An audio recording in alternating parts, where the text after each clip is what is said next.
It's episode 172, and today we have Aaron or Aaron from MTB'ing Adventures. It'll be a fun show. Looking forward to chatting with him. I haven't talked to him in a while. He's been super busy up there at Everstoke, so it'll be cool to hear what's going on. I've been following him, I guess, vicariously through Patreon, through his Patreon. So just as much as I preach to you guys every week about joining my Patreon, I'm actually part of other people's Patreons too. So I do the same. And which reminds me of something the other day. If you don't know, I'm trying to lose weight again this year because, well, that happens. And anyways, I've been doing a weekly show on both channels. That's an hour long. And I guess those of you that just listen on podcasts, you wouldn't know this. So anyways, so I do an hour-long show on Tuesday nights. It's after I weigh in that day, talk about my weight loss and kind of what's going on.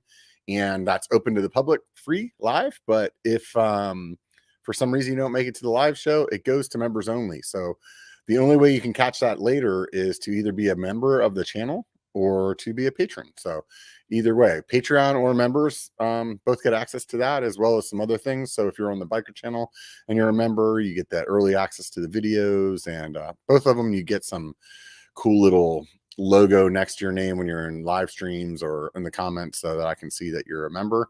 And then also you get access to some special emojis. Give everybody else some FOMO. You throw out those emojis.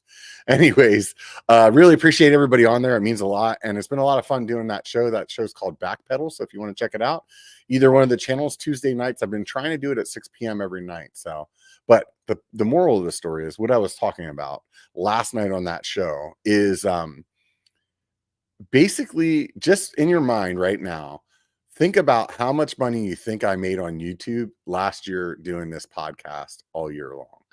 And just have that number in your head. And this is kind of what I said on the Backpedal show, because I looked at the stats right before I started. And so what that number actually is $125. That's all I made from YouTube. There's not a dump truck. There's not even a YouTube wheelbarrow of money showing up in my house. So that's the reason I'm on here preaching every week. Hey, join memberships or join Patreon, because it really honestly helps. There's not a lot of people over there, but those of you that are over there, I really truly appreciate. Those of you that do watch live, sometimes you throw up some super chats or the super stickers, or they got a lot of super things on YouTube. Every time you guys do that, I definitely see it. I thank you very much. Sometimes I can't really acknowledge it while we're chatting, but it is what it is. So I think I just want you to know I do really truly appreciate it. So anyways, if you want stickers, join Patreon. If you just want the other stuff and it to be cheaper, do the memberships on YouTube. So I appreciate that.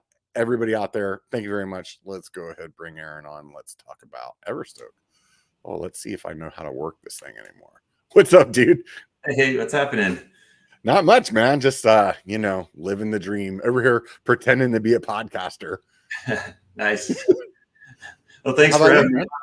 I've been doing pretty good. I've been working my butt off. Yeah, dude, for sure. And working away. Yeah, man. We've been trying to make this show happen for a long time, and for some reason, it's like our schedules never match. So I'm really stoked to have you on, man. I appreciate you sitting down and having a chat with me and whatnot. So yeah, thanks for having me on. This is fun. Yeah, I prefer to do these type of live shows versus a solo. I feel more confident or comfortable, I guess, having someone in front of me where I'm having response back instead of reading and all that. Yeah, that's a little more comfortable, I think. Yeah, it's a little weird doing that too, because you have to like 100% like carry your own conversation, and you do have the comments to kind of bounce off of, but sometimes the people in the comments aren't really like saying something that you can talk to or whatnot. So you got to be like, all right, what am I doing now? Well, and I'm a very slow reader, so I'm sitting there going, You need an assistant, dude. That's what it is, man. Yeah, definitely. I'm sure. So I gotta get what was that? I gotta get centered here. My OCD kicks in. Oh yeah, no, I know how that goes for sure, man. So those of you that are listening, you can't see the background behind him, but he's got 2 frames up on the wall. You want to tell a story how those ended up there? Yeah, that was a nightmare. So me and a couple buddies got up real early, and we're going to head up to hit that trail called Enticer. That's up in Reading. And let's see, I had my Dodge Ram 1500 lifted truck, beautiful truck. Love that truck had it for a long time. Anyway, we loaded up the bikes on the tailgate.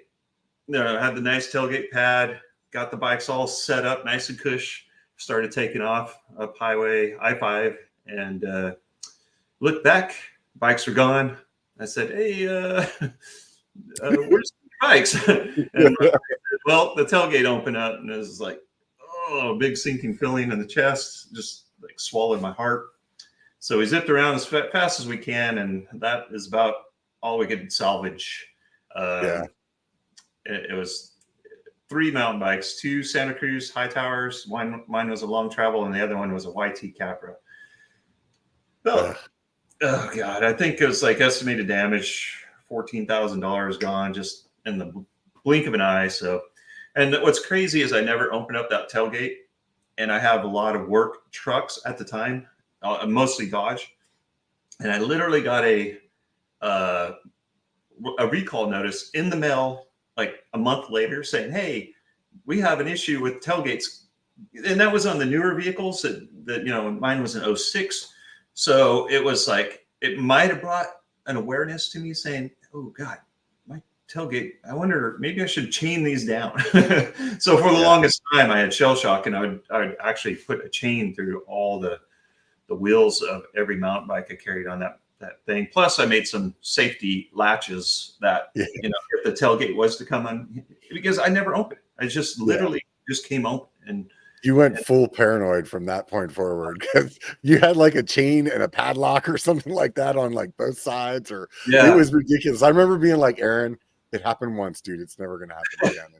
I lost some kids. I mean, it was bad. It's just, so anyway, I recovered. And that's kind of how I ended up with the Santa Cruz Mega Tower, because Santa Cruz is pretty cool. They didn't they did a crash replacement at cost, but they didn't do, so I was able to get, but they didn't have any more long travels, high tower long travels my size. So they said, hey, we got a Mega Tower. And I said, yeah, let's go for that. So I was able to get the Mega Tower and my size, and I was able to salvage a few parts off that. The front, the fork, handlebars, the front wheel. That was about it. Everything else was annihilated. So definitely. You still have that fork on, wait, you're not using that fork anymore, didn't you? You bought something new recently. I did, but I did have that fork rebuilt, and it's sitting behind me. So that way, in case my current fork has an issue, then I could use this one just to kind of as a backup in case I have to take that one in for service. So I saved it. This actually survived an impact by a semi truck on Highway I-5 at probably 65 miles per hour. I don't know. It's just anyway. That's crazy.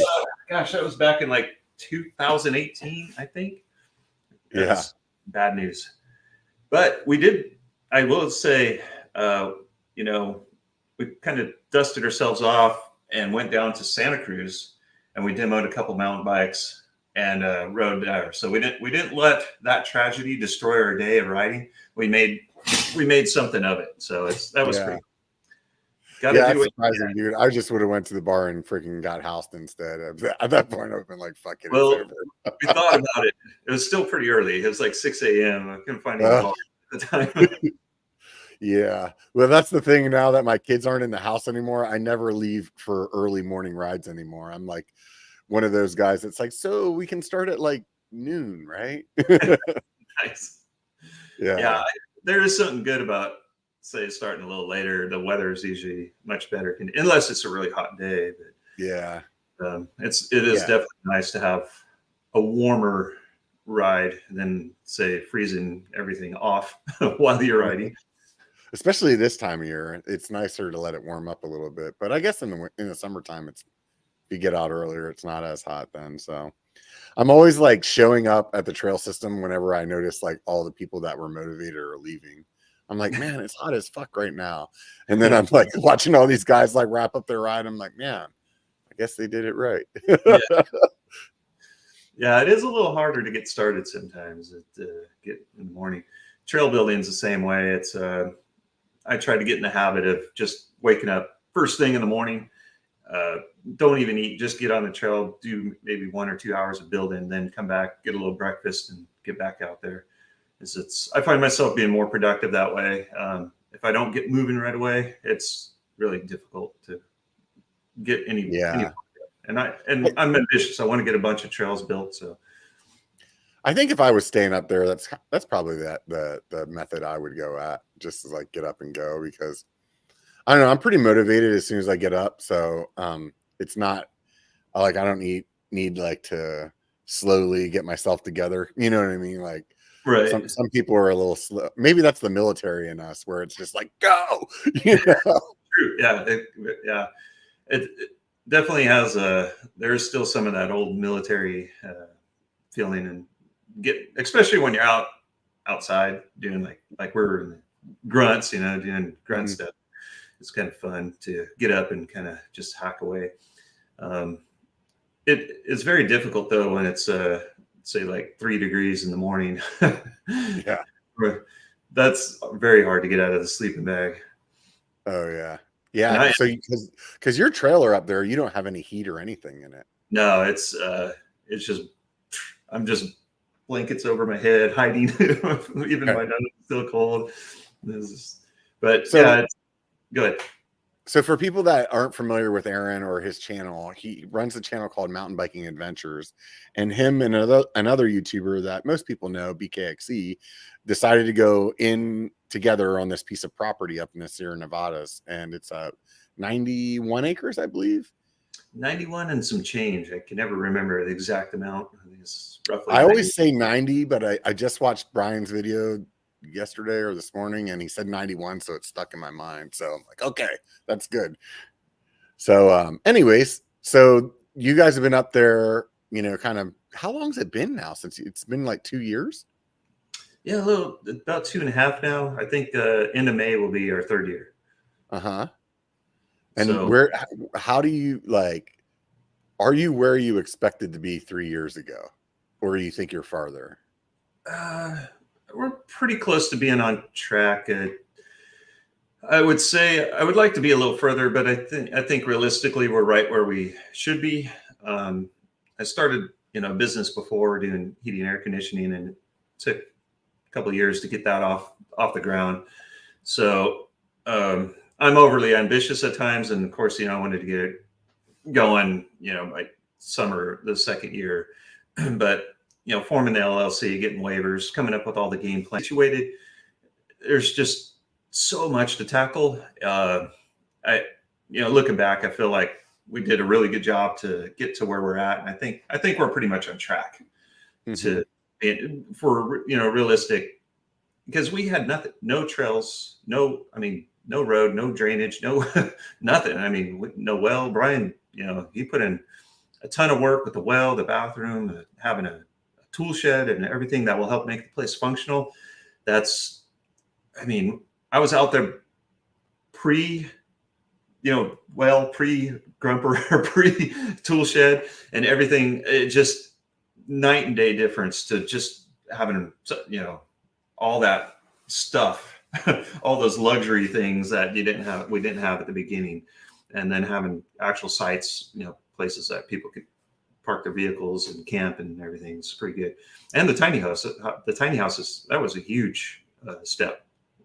That was really good. So we still have a million things on the plate, but we're at at the point where both Brian and I feel really confident that when people come out, they're going to have a really good time out at the brewing lair, riding the trails, riding the local trails, just having fun.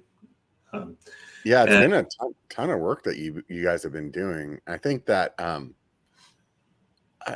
it's definitely easy to come up with your own ideas of how things should probably be going if you're just watching from the internet, right? Compared to what you guys are actually doing out there. I mean, it's been an impressive amount of work by both of you. I mean, I know just from the experience that I've had building some trails that it's a ton of work. And I know a lot of that time out there, you're doing it by yourself. Yes. Yeah. I definitely got a handful of guys that come up, and when they're my heavy hitter crew, that when they do come up, we get a lot more done. But I would say, I don't know, just throwing a rough number out there, I probably built 80% of the trails solo by myself, almost all hand built, except for this jumps on Kill Zone. Mm-hmm. What was your experience with building trails beforehand? Most of my work I did was at the local bike park here in Elk Grove, helping build berms and fine tuning the jumps and making odd features, just kind of bringing in a diverse group of riders, not just BMX jumpers or dirt jumpers, but trying to get some mountain bikers and mountain bike features integrated with the bike park. Done some, obviously, helping the local trail building organizations like Exchequer. I worked with them once, and Bicyclists in Nevada County, and just trying to help them build their trails and seeing what's going out there. And then, of course, some of the stuff we worked on, which is always, that was a very unique build, I think, we did there. Yeah, definitely. It's a little different, that's for sure. That was more fun, I'd say.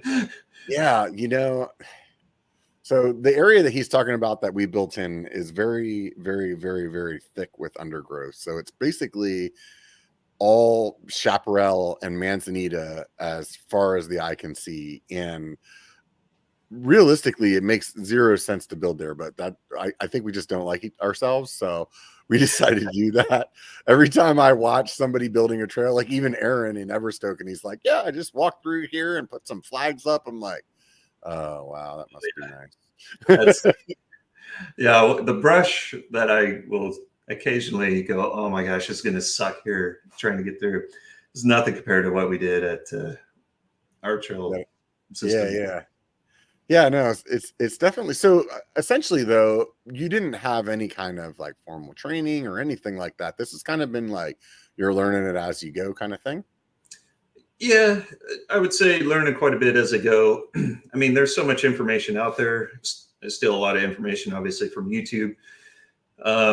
My dad, though, was in excavation work and backhoe operator. So I have a couple of videos of me operating a backhoe, and that skill came in handy just because there's, the work that my dad did was a lot of drainage, and even if it's just a big giant flat surface, say building a parking lot, there still has to be a bit of a grade to that to make sure everything drains and it doesn't puddle. So I don't know. I took a lot of knowledge from my dad, just all the diverse, different type of work he did for, all the farmers and vineyards and everything else.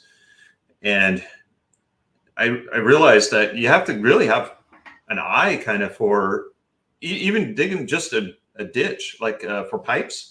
That has to be flat and it has to grade down. And so I think a lot of that kind of helped me visualize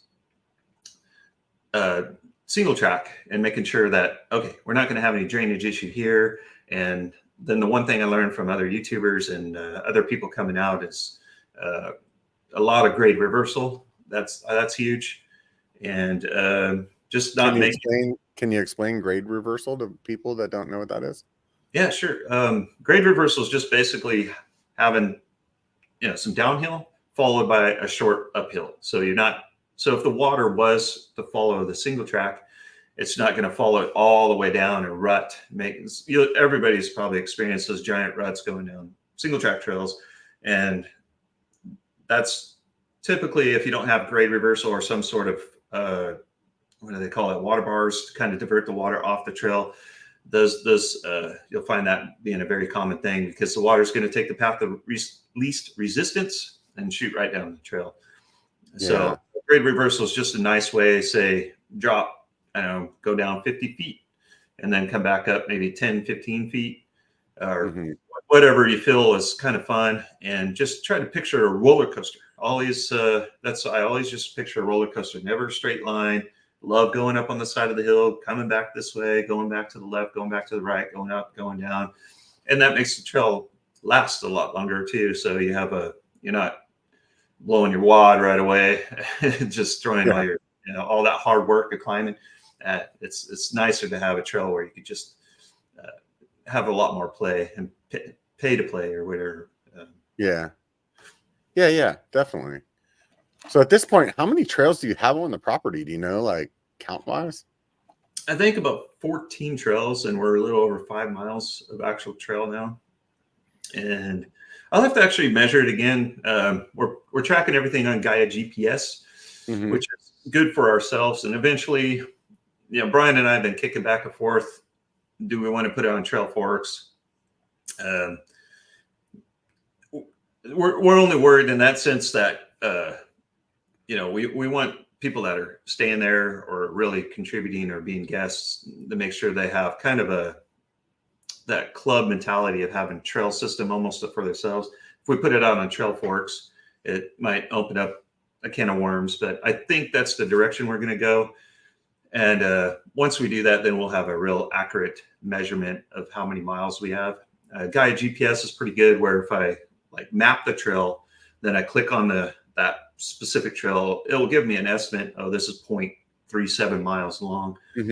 I tallied all that up, and it's roughly, before I started the Adventure Perimeter Trail on the backside, I would say we're right about 5 miles. And I think this next portion of trail is going to be probably 0.6 miles, which is going to be so great. I got a little confused there. So you're thinking that you aren't going to put it on Trail Forks, or you are going to put it on Trail Forks? I think we're leaning in the direction of putting it on Trail Forks, but we just want to put a disclaimer on there saying, hey, this is private property. Please consider doing some donations. And you guys could put up like a sign that has a QR code on it, and actually we have some. We do have, and everything. So there's Everstoke.bike is our website. As that develops, that's going to have more, either it's going to have our own maps that we created, or it's going to have a link to the Trail Forks. But we do have the QR codes up in place with the no trespassing. Please register with Everstoke before you ride the trails. And then that way they could sign the waiver.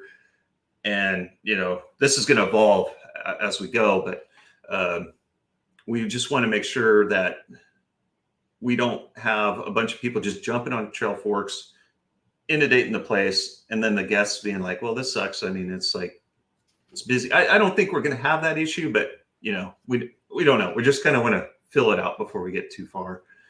Yeah, totally. Yeah, I would think that I would imagine that if you put it on Trail Forks, there might be an initial rush of people. But I think for the most part, if you're driving all the way up there, a lot of people are going up for some of the the big epic rides, Yeah, more so, Mount Huff. Downeyville, Mount Huff, or even right there, Mills Peak is right there. So I think it would be something where it's people hey, we can catch a couple of runs over there real quick on our way out or on our way back, or something like that. And my assumption is I don't think you guys are going to get bombarded like that.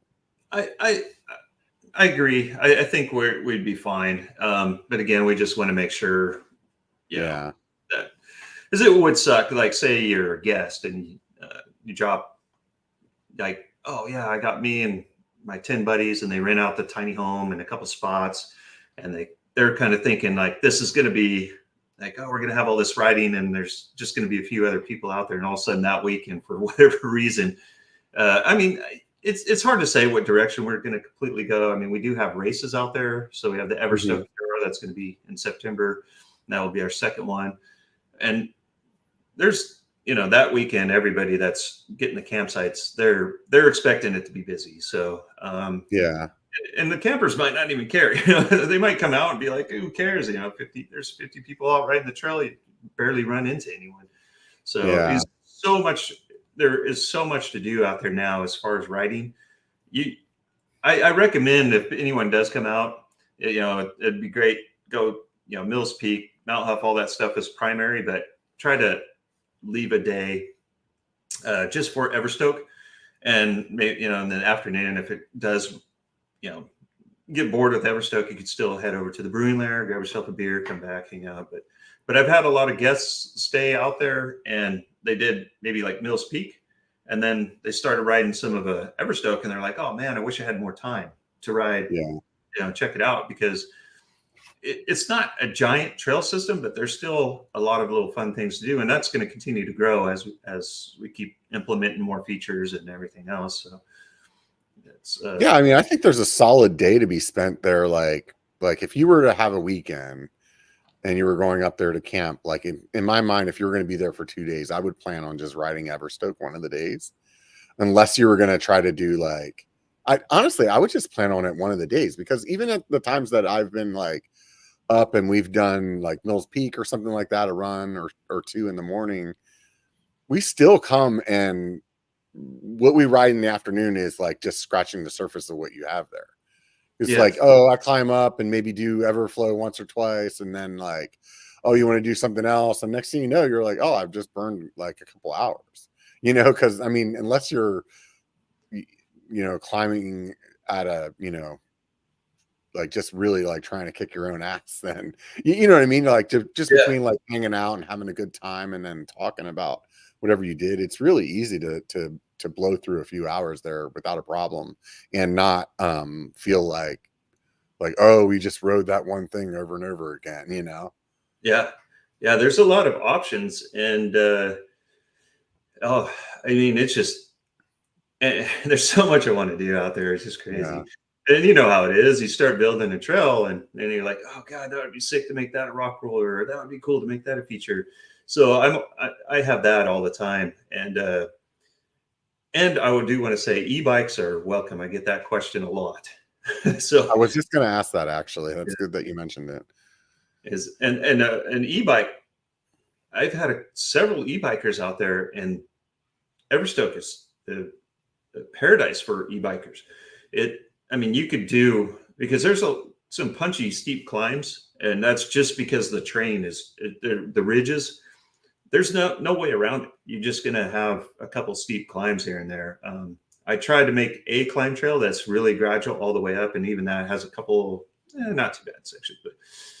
But you know how my not too bad section. I'm going to translate for Aaron. If he says it's not too bad, it sucks really bad for everybody else.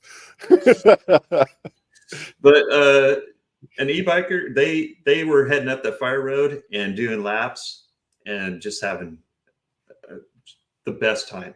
So super cool. And we do allow shuttling as long as the road's not wet. So you could self-shuttle up the fire road and drop off your buddies on the top. And I've seen people do several, self-shuttles and stuff, which is really cool. Yeah, honestly, I mean, the fire road going up is punchy as hell. And if you're trying to pedal the whole thing, it's definitely, you got to dig in your soul a little bit. But honestly, it's so short that even if I just pedal to where I'm like, I don't care, I'm just going to walk, it's not that long to get to the top. And I think for as fun as it is to come down, it's very worth it, Yeah. So even if you don't have a shuttle, it doesn't really matter, because it's really not that long. You know what I mean? I guess that's what it comes down to. It's not it's a 45-minute climb to get up there. It takes probably less than 10 minutes, even if you're super slow, I agree. I think it's right in that 10-minute margin. I've done it a few times in one day. It gets painful, but with an e-bike, yeah. Great. Did you do the Adventure Perimeter Trail or Eastside Perimeter at the time? It's now. I haven't done that stuff yet. No, I think because the day that I rode the most trails up there, we were doing a little shuttle thing. Okay. So I definitely haven't come up from that other side. I'm not really familiar with how the trails work up there, and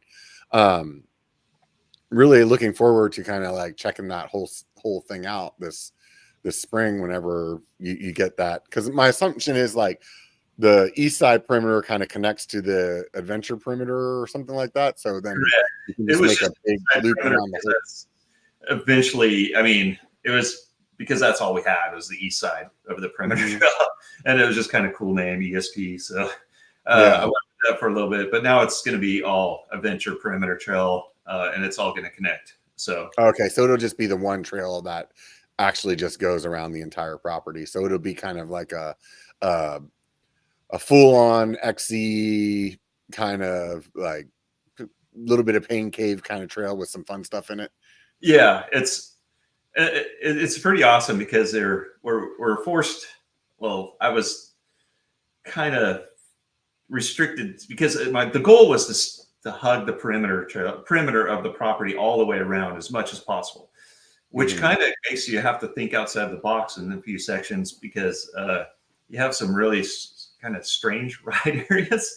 So going up the other side of the gulch is going to be really unique and maybe quite scary actually.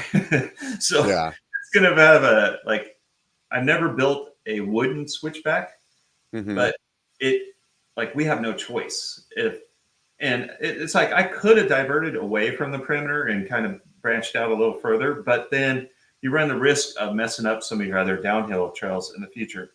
So I have a vision of making this really big, long downhill trail on the opposite side of the gulch, which is the north side of the property. I don't think you've been over there because I just looked at it. Yeah. Other than hiking out there. So now I have roughed in a trail going out to the back, and then Dan, my good buddy Dan Jones, he's out there quite a bit. We did all the north side of the perimeter trail, and that turned out to be just I can't wait to ride it. I haven't been able to ride it because it's been too wet.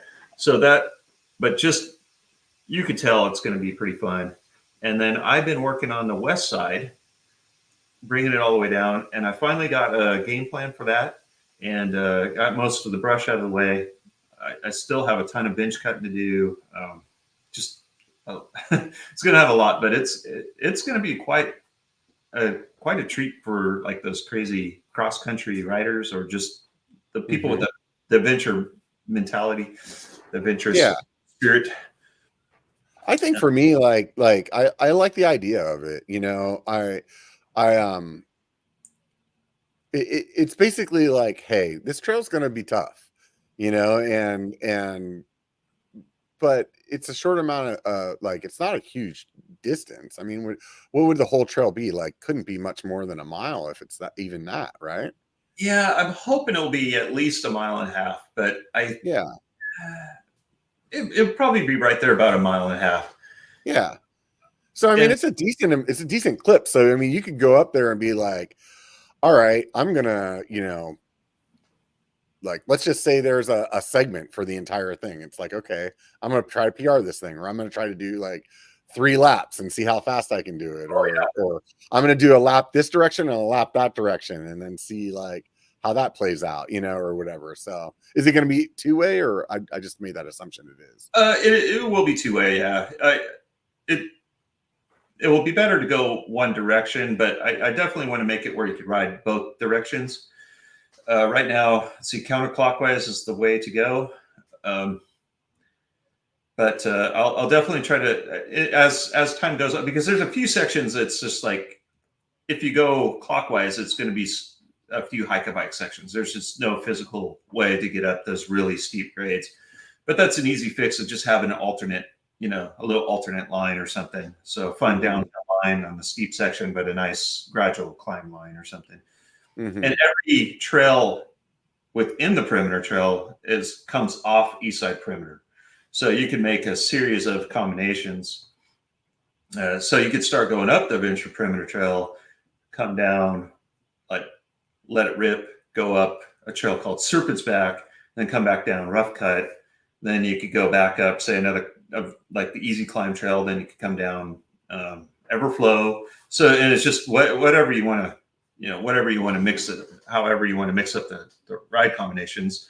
And I've already come up with quite a few new ride combinations for, and just go, wow, that worked out pretty good. So, I love giving people a tour. And so if you come out and I'm available, I'll definitely, kind of give everybody a tour of the trails as well. Yeah. I was wondering with that switchback that you were talking about, I know that hill is super steep. Why are you deciding to build it with wood and not just pull material from the hillside down and then just kind of benching it out? There's just nothing to catch it. It's just like it's almost 90 degrees in that one spot. And I wish I could go out a little further and switch back around, but then that kind of throws out the rest of the bench cut. So there's not a way that you could build like a retaining wall with some of the trees there or something like that, and then like stake them into the ground, then just push your dirt against that? That is a possibility, but I think we did that on the switchback prior to it. And I think just having a kind of a unique flavor to it is kind of, we'll make a wood. We want to kind of try our luck with this wood switchback. I think we're going to end up roughly with about the same amount of work. So why not? Yeah. I mean, I'm sure it'll look cool. And I mean, anything that just like looks cool, it's fun to ride. So, I mean, I was just curious, like what the reason was, or if it was just like it.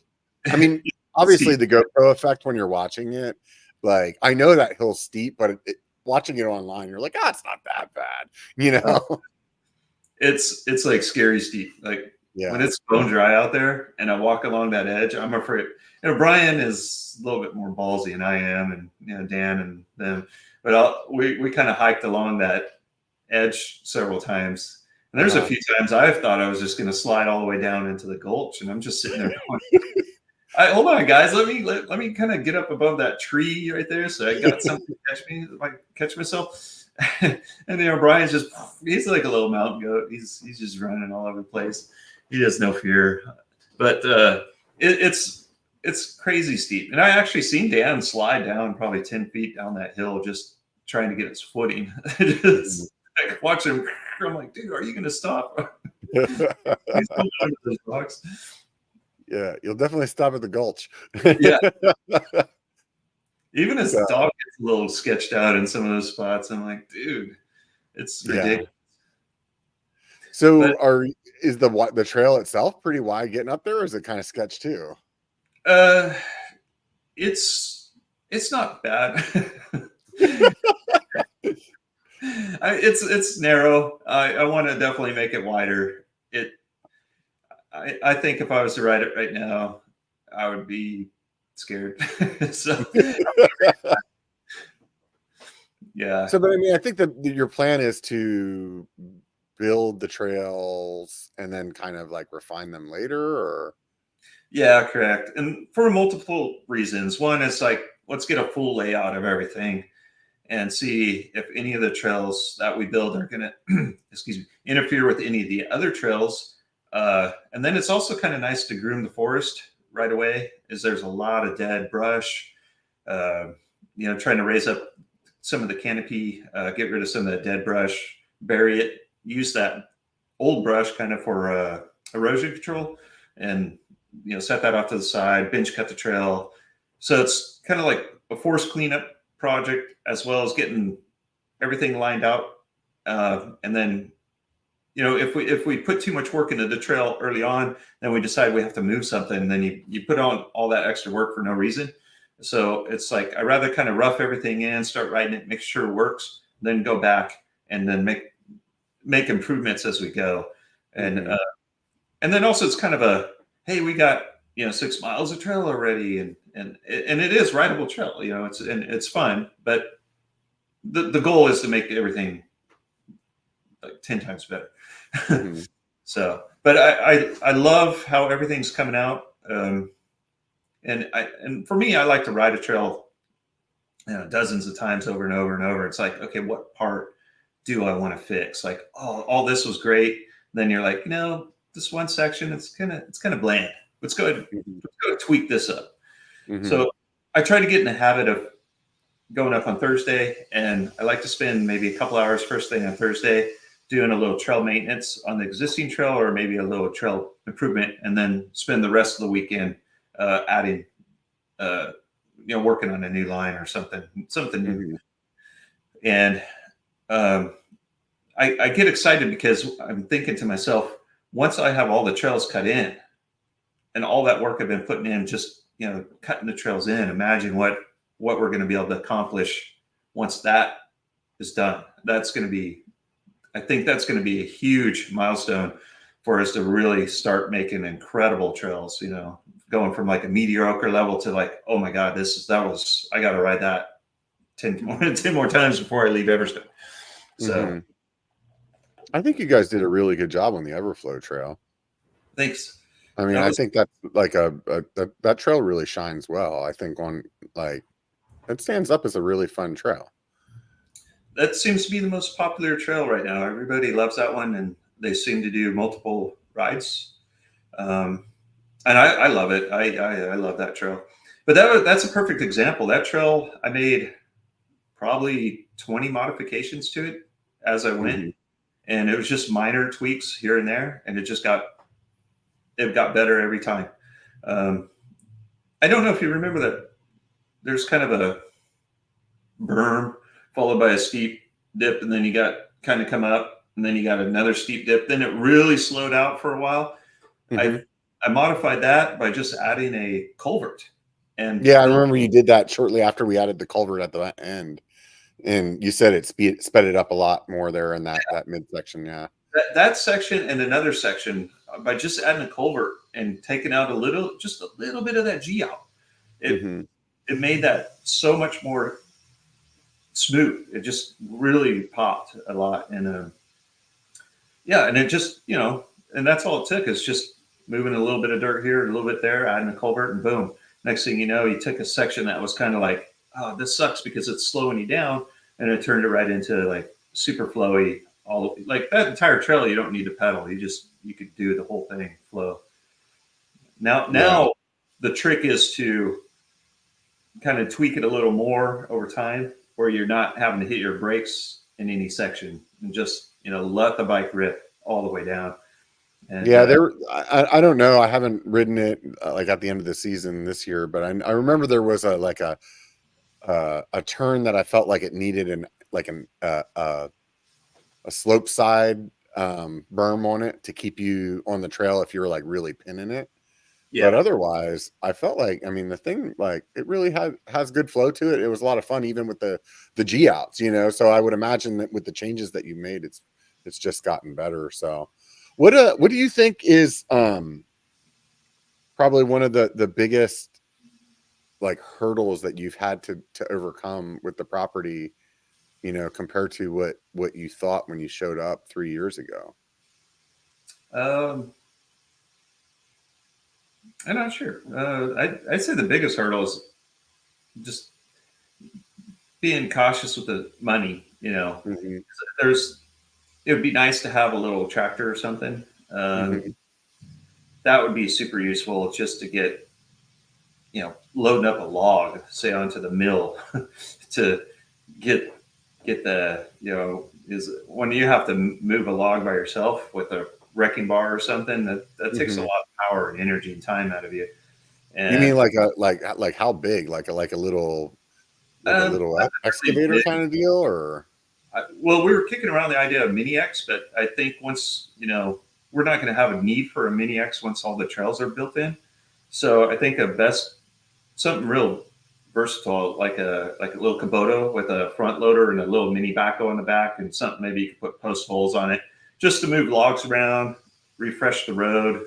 You could get a lot of material and stuff, logs, planks, whatever, to your job site tools. The Rokon motorcycle has been really useful, as I could load up chainsaw and a whole bunch of stuff on that and get it out to the trail. But occasionally it'd be nice to have a little bit more tractor and just being able to kind of get that in, get big materials moved around a lot quicker. Yeah. What something like that thing cost? Like a little Kubota thing? I don't know. You could probably get a used one for about 10 grand or so. Yeah. So like I looked it up. It sort of looks like a little baby tractor, basically, and then like a mini backhoe or something. Yeah. Like not a full on big one, but like if you had like a huge one, that would be too much then, huh? Yeah, we rented a backhoe for a while, and it was great to do the grading the main road and digging in those giant culverts. But beyond that, making the campsites, you know, flat spots and stuff. But beyond that, it would be something a little smaller, because even the large backhoe is very difficult to get into those campsites and level them out, because as soon as from the front of the backhoe to where the backhoe arm is, you're taking up, I don't know, 16 feet of space. I'm not sure what the full length is, but it makes it very hard to maneuver around in there and kind of really level out the camping surfaces. A smaller version of that would be perfect, because it's like, oh, we got a little hump here. And I think with a small version of that, you could just take out the small humps and there's some spots in the campsites I'd like to get kind of tuned up a little bit more.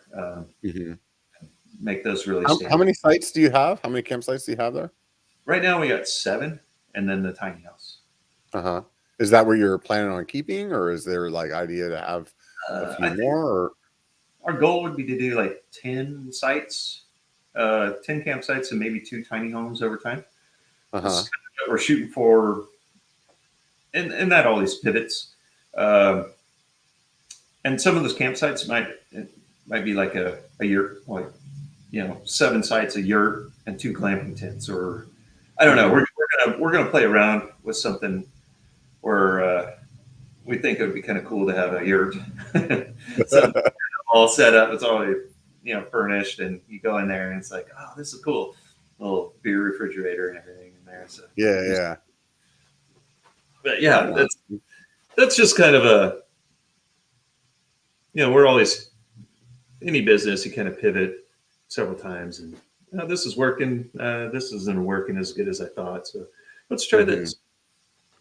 Do you think that by spring that you'll be in a place where you'll feel a little more operational, or when do you feel like you're going to be at a spot where you can be like, yeah, we could have all the campgrounds booked every weekend and it would be okay?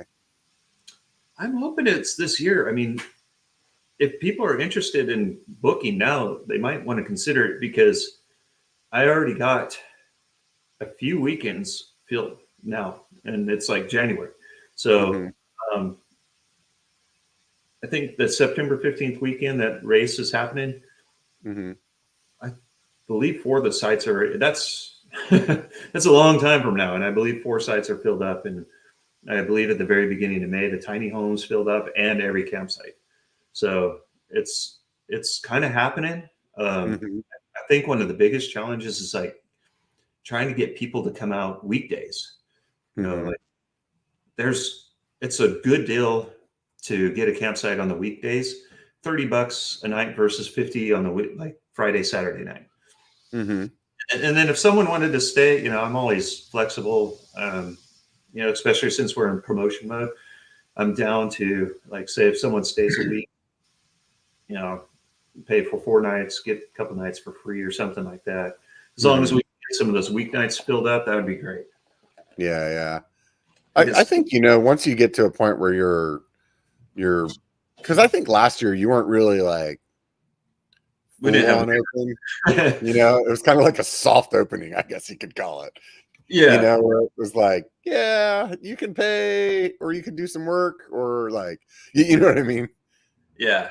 And we still kind of have a little bit of that going on. If someone comes out and they do a serious amount of trail building, you could camp for free.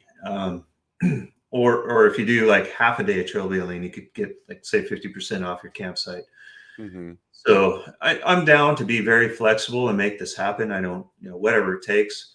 The other thing, we're kind of moving in with a lot of hesitation in the past, because we didn't really have our waivers formed, like all set up, and we didn't have our LLC formed, and now we got an LLC and we got our waivers. So, and it's done by an actual lawyer, not by me, getting on the website and going, hey, yeah, I'm a YouTube lawyer. So it's done by an actual, the law firm's called Mobile Law, and they represent like North Star. And so a very reputable company. And so we got our signs posted. So we're pretty much covered as far as someone coming out there and say, I don't want anyone to get injured, but God forbid if someone did come out and break their neck or something, we have a really good, hey, no trespassing, and there's a waiver. Everyone's well aware. So, and we actually had our first pretty bad crash during the race. We had a guy helicopter flighted out. He crashed on the jump. So anyway, it was, fortunately he's fine, thank God. But it was a scary crash. So it's like that having someone get injured on your property could turn reality real quick. Yeah. And I think there's something to be said for us, like downplaying the risk that's involved with mountain biking because we've been doing it for so long. You know, like it really truly is a dangerous sport, even in the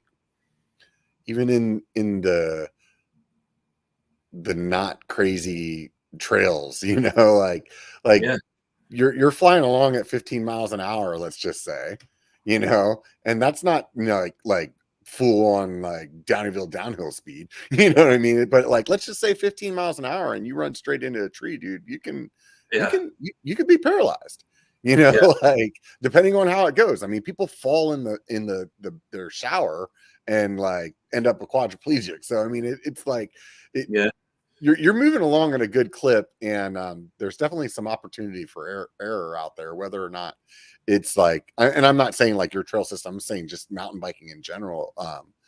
A lot of us that do it, we just kind of forget, you know, and we're always looking at like the thing that's a little bit harder than what our skill set is, and looking at that and saying that's fucked up, man, you know. But it's like, realistically, you know, some of the shit that I ride now, if you would have showed that to me 10 years ago, I would have been like, you're fucking crazy. There's no way I'm going to go down that. You know, like, around. Right? Yeah, exactly. Now I'm fucking building that shit. You know, it's like, I think that I was unconscious for almost 7 minutes, estimated, and it was during the race, and we had a EMS, you know, she was there, she was great, but it was like, holy crap, get up, dude, you know. So I watched the whole thing unfold, and I'm sitting there going, man, and so what happened? He just like freaking sent it on one of the tables and just like overshot it? It was one of the tabletop jumps, and the crazy thing is he rode those jumps several times, but during the race got a little adrenaline. He was doing really good on all his times, and I think he just got like, I'm gonna kick ass, you know. And then you know, it just and it's dangerous. Jumps can be, that's where everybody, I think most people get hurt, because if you're relying on speed to get you over, and then all of a sudden you allow your back in, and that's what happened, is he just got bucked and he went and he landed flat, like right on his head. So like, it's very important to make sure you know how to jump. You understand the mechanics of like, hey, I'm confident in the air. I'm confident of getting control. I'm not pulling my handlebars. I'm no jumper. I'm just knowing from what I see. One of my good buddies got, you know, paralyzed from like this down, and he was incredible. So from the nipples down is what he was doing, for those of you listening. Which is insane, because, you know, you always hear about people getting paralyzed, say, you know, on the legs, but it was extra bad for him. Even he still has his arms, but your core, you rely on your core so much. I was watching him. We had lunch together a few times, and watching him getting in and out of his car. He has to use his hands it's all upper strength, because if he leans over, he's going down. So he's got to make sure he's always got his hands on something to keep himself upright. And that's how he has to kind of like shift himself up onto his wheelchair and get out and stuff. So, and the guy was a phenomenal rider. I mean, one of the best riders I've ever ridden with. They're just incredible. I mean, like I said, and I think like you said as well, I mean, jumping is dangerous. I mean, even like people that watch a lot of YouTube, Scotty Kramer, I'm pretty sure he like won more than one X Games, and he's a BMX guy, and he like was filming some video and had a crash, and he basically like can barely ride a bike now, you know. And that's after like years of like rehab and stuff. So it's like, and shit happens, man. That's really what it comes down to, is it's like, and the sport is definitely more dangerous than like I think that a lot of people we just take it for granted. It's like, oh, I've been riding bikes since I was a kid, like, and then, and I feel like, Brian and I feel like almost, every mountain biker, if they break their arm, wrist, collarbone, something like that, get a mild concussion, they're going to be like, oh, my bad. But the rider that really injures himself, gets maybe killed or paralyzed, or just like real catastrophic injury, those are the ones that their insurance company or somebody's going to try to come after us. So it's very important. And that was the reason why we went into a lot of this with the real caution, is just really having the waivers. Yeah. I mean, sometimes it's like the way that, I want to be careful on how I say this, but like, it's the way that people actually are grieving what happened to them is by like litigation. It's like it gives them something to focus on other than the fact that, like, what happened to them, and just like, you know what I mean? And I think it's maybe easy for me to make that decision, or like make that judgment from the position of not being totally injured. But in my mind, I feel like, I don't know. I feel like I would take it on the chin if it happened to me, because it's like, I understand that risk, but you never know. I mean, when you're sitting under like $100,000 of hospital bills that you like didn't think that you were going to have to pay or something like that, you're like, yeah, exactly. Then all of a sudden your mind changes. You're like, wait a minute, dude, I'm gonna lose my house or I'm gonna sue this guy. It's like, which one am I gonna do? And especially if you're married, your spouse is, they're gonna get involved. And I don't, I'm not saying anything negative about anybody that does that. It's just, you almost have no choice. It's just, you got to get something. Your entire life has just changed. And it's like, you got to have some sort of revenue or some sort of income, some sort of something, because well, I would imagine you guys have to carry some sort of insurance as well. So like, in the event of something happens, that you're still protected outside of your like your waiver and your signage and stuff like that, that there still has to be some sort of insurance, I would imagine, right? Yeah, correct. Yeah. So we have to get all that. And that's the stuff that's kind of foggy right now, and still kind of looking into it. Like, how much do we need? And like, what kind of insurance? And it's just, there's a lot of little things like that. And I'm horrible with any of that office type stuff when it comes to that. Even if you have the insurance, it's like, you want to make sure you have the correct insurance. I think some of the biggest concerns is making sure, like, from what I understand, like, the things that would negate the waiver is kind of negligence on our part. So if someone says, hey, that well tail that you guys built, it's got a loose board, and we're like, oh, we fixed it, and we don't fix it, and then they go ride it, and it's like, hey, well, that was like, there's a stake sticking out and it punctures their lung. It's like, well, then that's kind of on us. We got to make sure. But but if it's a random thing, it's like, a bear went out there and mauled it overnight, and then someone hit it. Like, well, we didn't have any chance to correct it, and that's still, like, that falls under the act of God, under the waiver.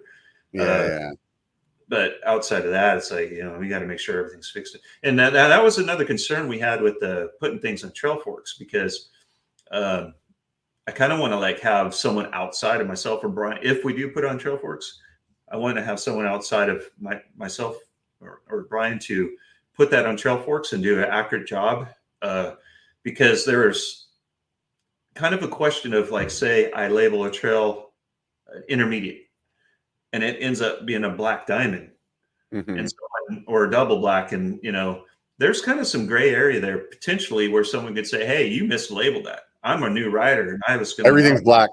And I think that's kind of what happens. Is like, like, you go up to somewhere like Whistler or something, a black diamond there is a true black diamond, is where some stuff down here is like, it's a black diamond. But at Everstoke, everything's double black, just so you know. Or pro. Everything's double black. My I think basically when I was thinking about that, I was like, well, none of your friends can help you like label your trails because we're all like just as jaded now with like the stuff that we ride. I Yeah. like I will think to myself, oh, this is a super easy trail. And then like even whenever I came up there with my wife and we were gonna walk up to the top just to like look at the view from above Everflow, and I was like, just bring your bike. We could go down Everflow. It's like a green trail. It's so easy. And then she's like walking through some of the berms, and I'm like, oh yeah, I kind of didn't really think I, about that. I with a couple some guys that were kind of getting into mountain biking, and friends of mine from a long time ago, and he brought up a mountain bike, and it's kind of like Target level mountain bike, and I'm like, yeah, just come down Everflow with me, and he's like, I'm already down at the bottom, and 20 minutes later, he's like, what the hell, dude? Half of that. I was like, oh yeah, I'm sorry, I forget. Kind of, I mean, I forget where I was at in a long time. I was afraid to ride off the curb. And yeah, no, it's really hard to keep that perspective as you get better, unless you have every time that I start riding with somebody that's learning again, it like refreshes my memory. yeah, But for the most part, it's like it's really hard to put yourself in that place. Like the trail system that we helped do a lot of work in, it comes into another trail system that's easier. And every time that we come into that older trail system, I'm always thinking to myself, I used to ride that older trail system and think that was like legit mountain biking. And now when I get on that section of the ride, I'm like, this feels like a freaking sidewalk. Like it's just like, wow, this is so easy. How could anybody like enjoy this? yeah, But it's just like that's the one part, like that's one of those spots what always like makes me remember that like that trail was like one of the first trails that I rode when I got back into mountain biking, and I was like, man, this is like real mountain biking. And now I'm like, this is like real boring. It's just interesting how your perspective really changes. I had a Cam McCall on a few weeks ago, and I was asking him about that because like I can imagine when you get to the point where you're like sending like 80-foot freaking jumps that you're like, everything's boring, but he said, you still have to find your way to enjoy things. And I think he's correct in that.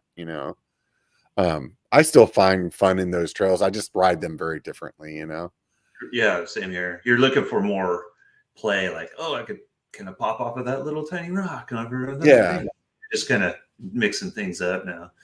Like Forest Hill Divide Loop in Auburn is a very XC, about 11-mile loop, and it has some good climbing in it. But otherwise, it's like really an XC trail. But for a long time, I really considered that as like that was the real super legitimate mountain biking to me. And now it's like, oh, if I ride that trail, I'm gonna ride it on my hardtail, and I'm gonna ride it to like see how fast I can do the whole 11 miles. You know what I mean? And it's like I'm just gonna be put in the pain cave the whole time, Yeah, and all those little downhill sections, you're just trying to rip them as fast as you can and do whatever.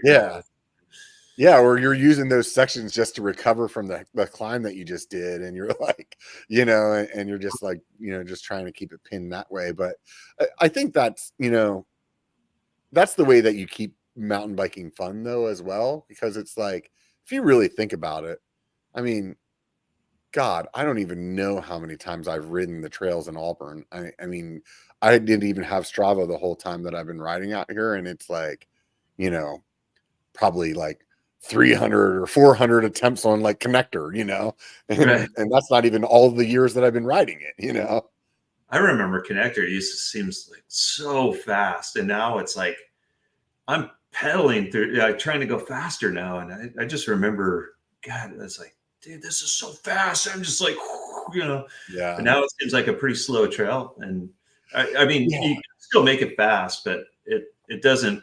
I mean, there's way faster trails out there now. To me, I think that's like you getting used to speed and you getting used to, because I feel the same way too, where I remember like probably the first few times I rode that trail, I didn't pedal at all. And I thought it was fast, Yeah. And then maybe I started pedaling here and there and I thought it was fast. And now I'm like full on like PR pace, trying to like heart rate's like 160, trying to go as fast as I freaking can. And I'm still like, this trail is slow, you Yeah. know? So like, Totally. And I it's remember, weird that, you know, as your skill set gets better and like you get more used to that speed, that it really changes. And I think that's where like what we were talking about earlier about how it becomes more dangerous and we just become like complacent to the danger, is because you're just like, put it this way. You and I had a trail or a ride in Downeyville years ago where we were coming down Third Divide and we were just flying like as fast as we thought we could ever go, you yeah, know? And I just remember us being at the bottom and being like, oh my God, dude, we were like high-fiving and fist bumping, and we were so like so pumped up about how fast we are. And like it was just like, that was unbelievable. And my PR is probably minutes faster than that now. yeah. You know, and that's a lot of time on a trail that's only a couple of miles long. You know what I mean? Yeah, that was. I think you crashed on that one time, Yeah. and Yeah, just I did. holy crap, I was following you, and you just Yeah. got all laughing, and then we got back and started bombing down again. It's so fun.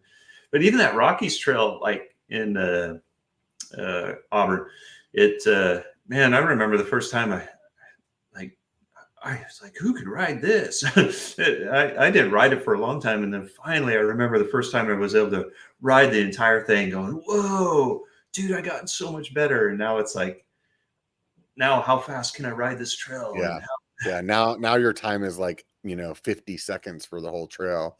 And yeah, back then it was like 3 minutes, you know, it's like, I don't remember the first time I rode that though. It's just like, dude, there's no way. There's so many rocks.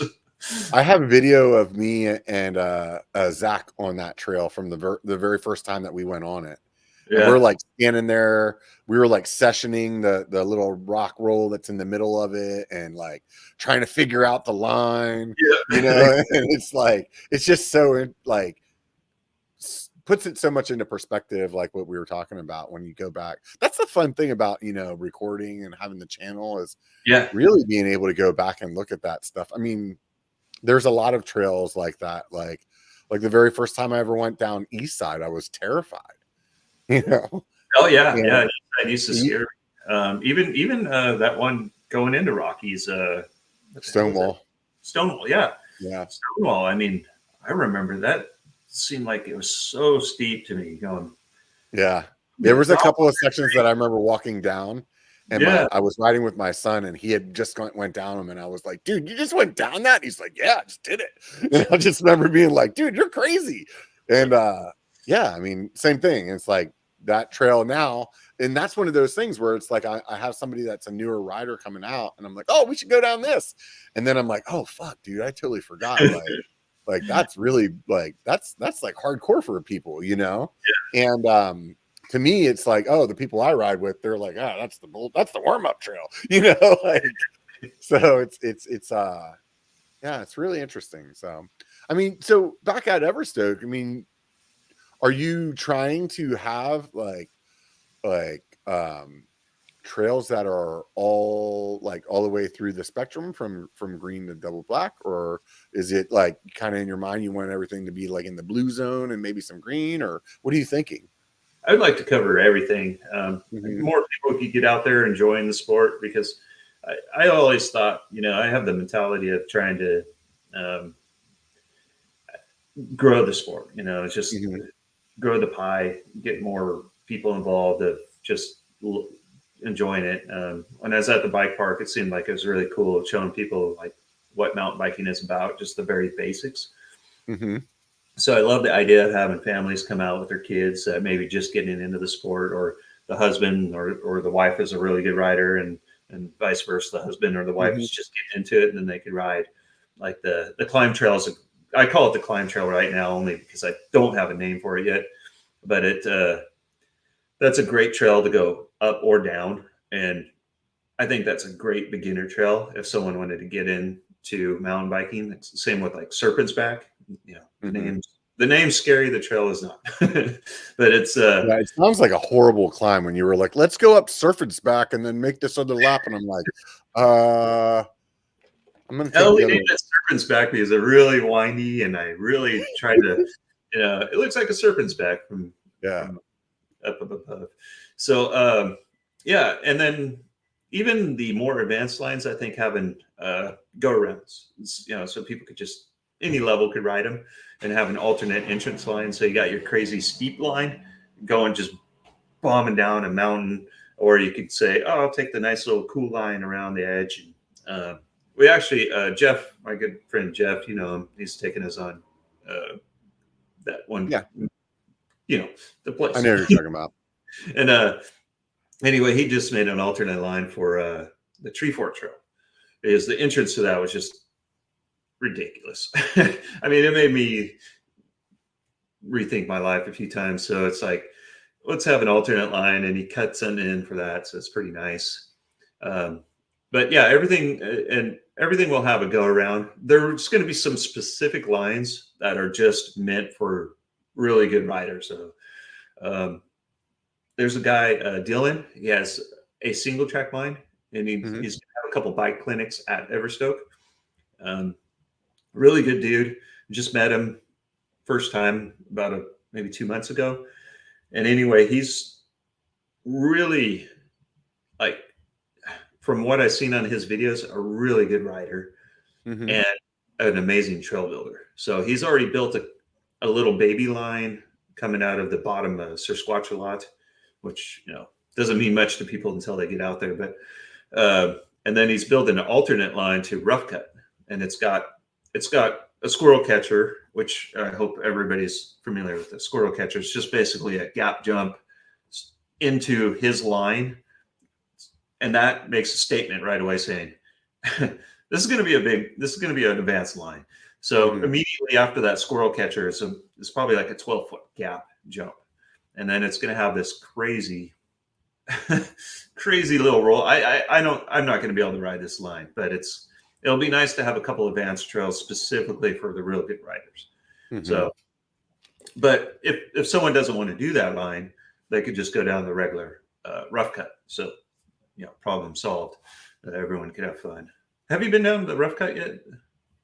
I probably have. I'm just not very good with the names yet. So, Rough Cut's one of the earlier trails I built, and it's really fun. But it's short, but it's real fun. Yeah. Yeah, no, there's definitely when you first look at the property size of 91 acres and you like stack that up in mileage or whatever, you're like, oh, well, this is not a very it's not like 91 acres are all in a row. You know what I mean? And so you look at it and you're like, man, that's not a lot of distance. But when you get out there and you start riding the stuff, I mean, I was trying to remember. Decent, Do you remember how many acreage Rockville is on by any chance? Or I was told that it's a square mile. I don't know if that is or not, but let's see what Google says. Or how about this? Alexa, how many acres is in a square mile? 1 square mile is 640 acres. 640 acres is what she says. So, and that place has got tons of riding. I mean, you could spend I have spent all day out there, and there's still so much variety. So I've definitely done 15 or so miles and not really looped anything. You know what I mean? Just the way my route went was just I crossed over myself a bunch of times, but didn't do anything twice and got 15 miles. You know what I mean? Which is crazy to think about. You know what I mean? Where it's yeah, if you can get 10, 15, or especially 20 miles of riding, that's doing something. Especially that type of, with that technical. Well, and I think that the Rockville miles will be similar to the Everstoke miles. Is if you did 10 miles at Everstoke, you're going to be fucking dusted, dude. Yeah, you're going because there's some climbs there that you got to put your heart into. You're going to the ruin there afterwards for sure, because that's like a pain cave if you're doing 10 out there. Yeah. Are you so are you thinking by spring that you're going to be in a spot where you guys are pretty much ready to rock and roll, or you think it's going to be a little bit into summer before you're, or are you shooting like maybe for like by the time the race is ready, or what do you think? As far as I'm concerned, we're 100% open, and I kind of look at it like Disneyland. You know, Disneyland's always building a new ride or something to bring in more people. So we're always going to be building more trails and features. Just keep it exciting and keeping people coming out there. But as far as people wanting to camp, stay there, ride, they're welcome now. I mean, well, it's a little wet right now, but as soon as it dries up, come on out. And there's no snow at Everstoke right now. It's completely different than last year. Last year was horrible trying to get out there. But this year's it was a big winter last year though too. So I mean everything was just buried. I heard that was like a 100-year storm or something last year, and so it's a weird deal. But last year was a tough year, just getting anything done. But I don't know. This year, like I feel like if there's a break in the rain, I feel like you could hit the trails right now. It's except with I don't know what the hell you call that stuff when it freezes overnight and then it pushes the moisture content from underneath up. It makes the ground way more snotty, just ugh. And then if it was to rain, if it just regular rain and got the trail wet, then the next day, I swear you could pretty much ride any of the trails out there, except for the very fresh cut trails. But there's something to do with that cold night, constantly pushing up that that moisture, and it just turns all that. It pushes up that slime, and it's just horrible. So I did hear from a local gentleman. He's built trails in that area, and he said that's kind of normal for a couple of years on the trails until they start getting ridden in. So hopefully that will go away as Everstoke evolves. But as far as rocking and rolling, I mean, come on out. Let's book it. Let's do it. It's well, I know you guys had an issue with the bathroom recently. Like, is that so that's all back and running? And then I think and then Brian do like a little teaser that they're building like a full on like shower and everything. Yeah. So we got with Plumas County, as far as we know, the code is as long as a structure was under 120 square feet, you don't need a permit. And we already permitted the septic tank and the leach field, and that all passed with flying colors. And I believe on the actual inspection permit and the paperwork that our site engineer drew up for us, it included a little mini bathroom, so we could have any type of like mini bathroom structure. So Brian had already started making a where we're going to basically have 2 stalls and a little shower and maybe a hand wash area right there. We'll see what evolves out of it. But they poured the foundation for that, and he put it in one of his videos. It's going to be a massive little upgrade. And everybody loves the little bathroom, the grumper. Everyone's loving the grumper right now. And it's like, I've had people go, wow, that's cool. It's like a little flushable toilet, but no insulation.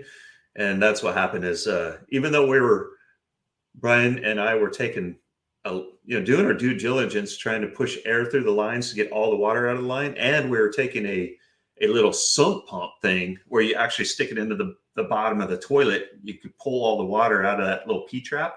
Either enough water got trapped in there or something, kind of where we couldn't see it. And that super cold night, it just shattered the base of the toilet. But Brian's already replaced that toilet. So now what we're doing is we're add a little bit of the RV safe antifreeze. I heard somebody talk about that on the comments and the one videos. Yeah, the comments are awesome. I try to go through my comments all the time. You get some great ideas. And it's like, oh, that makes sense. It's like so obvious once you see it. It's like, oh yeah.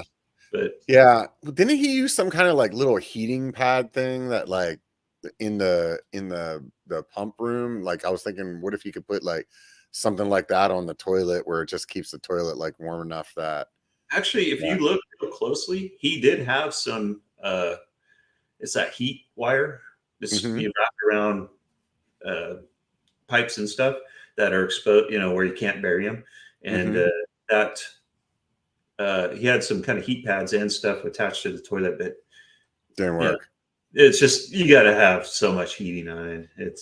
So the new bathroom is going to be really insulated, and it will be bulletproof. The ground prover is always a stepping stone to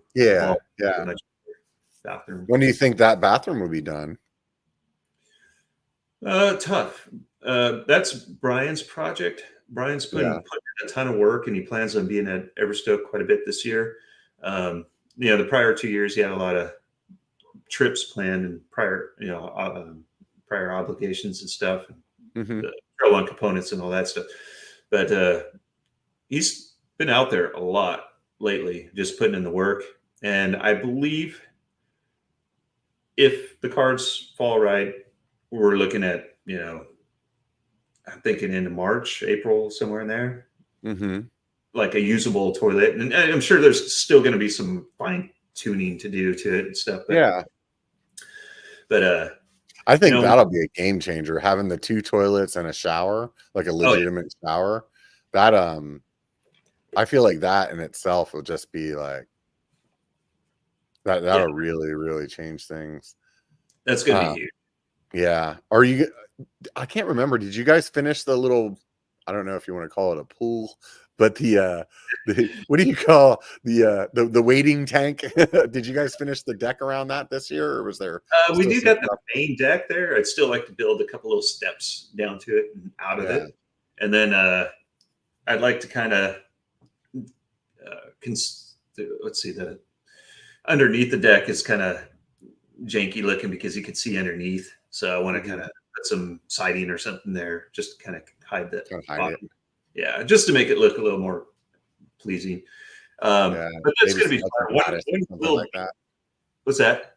Some kind of like lattice or something like that around it. Yeah, maybe lattice, or just maybe we can mill some 1-inch redwood planks and just kind of plank that off. And then I was thinking like a little rock arch coming out of there with a little creek, and then we might have a little pond below it. That's going to be a drinking area. That'll be super rad. And were you guys planning on building some kind of like deck or something like that over in the, like, I don't know if you want to call it kitchen area, because now that you have all the ability to mill all the wood and stuff like that, I didn't know if that was like in the plan. Probably a lot of decks and a lot of minor touches. Like, well, you gave me an idea: decomposed granite, maybe around the fire pit, and I'd like to get all that leveled out. And Brian's got ideas for like a nice cooking kitchen barbecue area there. There's so much we want to do. And yes, we do want to have a deck, maybe something to keep you out of. Well, we got gravel over by the sink now, but something that's nice where you got a little standing area, and then also a deck for the sawmill, because the sawmill is like, I put it up on some janky little blocks and stuff right now, just because I wanted to get into using it right away. That definitely needs, we need a nice work area for the sawmill. And then eventually my little, I'm trying to score, someone's got like a tiny, what are those, tough shed, like a wooden tough shed. I want to, instead of staying inside my camper, I want to get rid of the camper, and there's a little platform behind my camper, or I'm going to put my tough shed, and that's actually where I'm going to stay while I'm doing work. That camper actually has very little useful square footage, and it's just so beat up. It's like a 1986. I mean, it had a massive leak. Heat doesn't work. The water tanks leak. Just so many issues with it. And it's an eyesore. I want to get rid of it, So because that main work area, it looks it's construction-y looking, which is fine for now, because we got so much work we got to do. But eventually I want to get that cleaned up and make it look good. So I plan on putting a little tough shed up on that. It will be up kind of out of the way, and that's going to be where I'll sleep and have my food and stuff. That way, when I just show up, it's like, oh, okay, I could just crash in there. And then eventually, I think if we do get to the point where we have a second tiny home, where my camper is, that's probably where the tiny home will go. Yeah. You know what I would look at? I saw some like they're like a, I don't know what they call them, like a Connex, or what do the civilians call those, like storage containers? Oh yeah, yeah. They have some that are like 10 by 10 with a door and a window in them already. I've seen them on like Facebook Marketplace for like pretty cheap. Yeah. And you could just plant one of those up there and stick that on the hill, and then not even, have to worry about like as much as the tough shed would be, Well, the tough shed, the reason why I was kind of focusing on the tough shed, it's if you get the wood walls, it's easy to put like electrical insulation. It's actually quite difficult to insulate those shipping containers. I mean, you got to either frame inside of it or that's what I was gonna say. Just frame the inside and you'll be fine, dude. Yeah, but and then if you want a window, and I mean, it's not super hard to cut holes into the steel and all that stuff, but it's a little bit more. That's what I was saying. The ones that I saw, like they already had like a window and a door and everything in them. Like they're set up to be like little offices, basically, for like job sites or something like that. And they're just, essentially all you would have to do is, move in, Yeah, and that's definitely not out of the question. Just whatever works good. And yeah. I mean, on the other hand, I mean, I guess because those tough sheds, they have a decent price to them as well. I mean, and so I think on the other hand, I mean, you could probably build one on your own, and it would be like at least half the cost of like just buying the like prefab one. But then you kind of go down that rabbit hole then, right? Yeah. Well, it was unfortunate because I saw someone giving away one, but at the time, I was like pre Everstoke, and I was like, oh, what can I use it for? Yeah. And, anyway, that of course I won't find that now, but and that's easy to kind of like move all the pieces up there and then assemble it. They're the shipping container. We have to get it. There's no road to get up there. It'll have to be like lifted by a tractor or something. So there's pros and cons, I guess, to everything. Yeah. Yeah. The container that I'm talking about, they're not like the full size though, like what you have up there. It's like a fraction of it. It's like a quarter of it, It's like just a little, basically like, it's like a room, and I mean, I would imagine that you could probably put like 10 guys with ropes and drag the thing up the hill. You know what I mean? Like they can't be that heavy. Dan, that guy moves everything. I mean, Dan Jones. Oh yeah. Well, you guys got all those pulleys and shit. You could hook something up there and just. He was the mastermind to get that VW bug out and get it up to the top of the property, which will be a feature. We're gonna build that probably this spring. Get that feature done. So people that don't know, they found a VW bug on the property or adjacent to it not too long ago, and they drug it up to one of the trails. And I think you're planning on, like, you're not sure what you're going to do. You're going to do make it a tabletop jump, or you jump over it, or it's a roller. That's kind of a bunch of ideas. Jeff and I were talking about that the other day. I guess you guys were chatting about some stuff that you saw or something like that. Yeah, we so originally I was going to make a roller out of it, but then I was like, well, it's where we put it. It's so fast. I was thinking, well, let's do a jump. But then it's like, I'm all about character. I love unique stuff. I'm trying to think outside of the box. And so then I went back to roller, and Dylan, the guy from A Single Track Mine, he suggested a spot to put it. He's like, why don't you put it here and we can make a roller off the back? And I was like, oh, that's sick. So back to roller, but we do have to move it probably 50 yards, which is a hard. And the reason why I want to make a roller out of it is I'm trying to keep as much character of the VW as possible. Otherwise, just make a giant wood jump and get rid of the bug. So you're going to frame the inside of it so that you're actually like rolling over the car. Yeah, correct. Roll up onto the front of it, roll up the thing, and I think we could do that and put like a little skeleton up there. So Yeah. it's like, and Brian wasn't even thinking put like a little sound system. So I was like, I don't know. We got all these crazy ideas, but on the back, you know how a Volkswagen Bug is shaped. It's really steep. You know, you got kind of like this really steep dome. Well, it goes into a hill right here, like that, and so you're gonna so you can make it roll into something steep. Okay. Yeah. So it's like double the roll in one little feature. So I think that's what we're gonna go with. When he said that, I was like, oh yeah, that would be pretty sick. You know, Killzone's another one of those trails that I think is like really fun that gets overlooked because of Everflow right next to it. But I think that has really good character to it as well. Like all the little drops that are up on the top, and then the way that it comes into the I don't know what you want to call the bee sting section, and then down into that last portion of it. That's bee sting berm. Yeah. Lit up there, man. It's like, what the hell's happening? Bees. I was throwing tools and running. I'm like, crap. Yeah.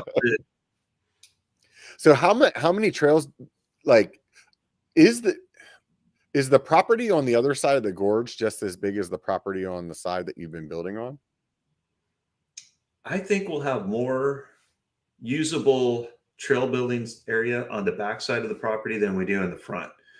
The front is a little bit larger, but you got to remember the campsites, the road, and you know, whatever else we're doing, the bathroom, tiny home, all that's subtracting from the, you know, square footage of actual usable trail building area. Yeah. So everything on the back side of the gulch, when I look at that and compare it to the front, it's not much smaller, but I'm looking at actually usable trail building surface and I'm going, oh my God, there's so much potential over here.